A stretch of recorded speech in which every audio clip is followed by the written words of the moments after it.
Bonsoir mesdames et messieurs, bienvenue sur Yeshua TV. Voici le Flash Info de ce mardi 14 avril 2026.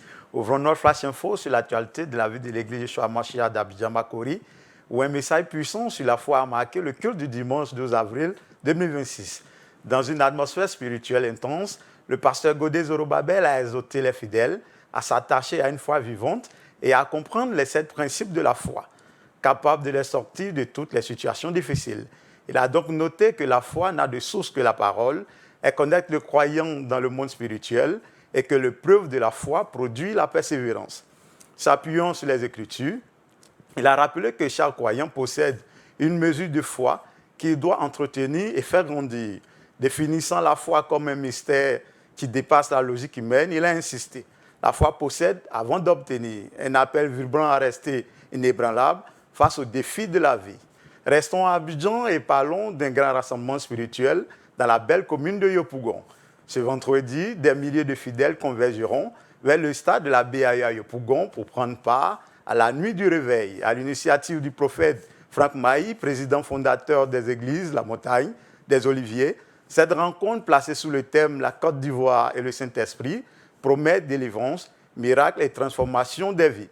Les organisateurs annoncent un dispositif de transport gratuit pour mobiliser largement autour de ce rendez-vous d'envergure nationale. À présent, direction le plan national dans le domaine de l'éducation nationale avec une mesure forte de gouvernement. Depuis ce lundi 13 avril, 1800 enseignants contractuels de mathématiques et physique-chimie sont entrés en fonction sur toute l'étendue du territoire ivoirien.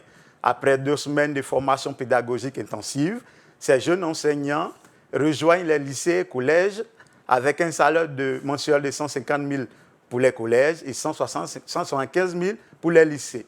Une promesse d'intégration à la fonction publique après 2 années de service a été faite. Pour les autorités, il s'agit de renforcer l'enseignement scientifique et de préparer une nouvelle génération d'ingénieurs. À l'international, pour finir, Cap sur Brazzaville, où un moment historique se prépare. Le message s'apprête à franchir un cap historique au Congo-Brazzaville.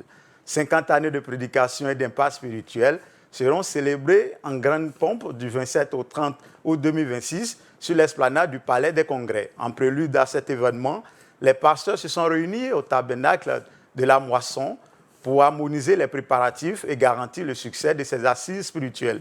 Au-delà des festivités, cette mobilisation réaffirme l'unité et l'engagement autour du message dans un esprit de continuité et de foi renouvelée.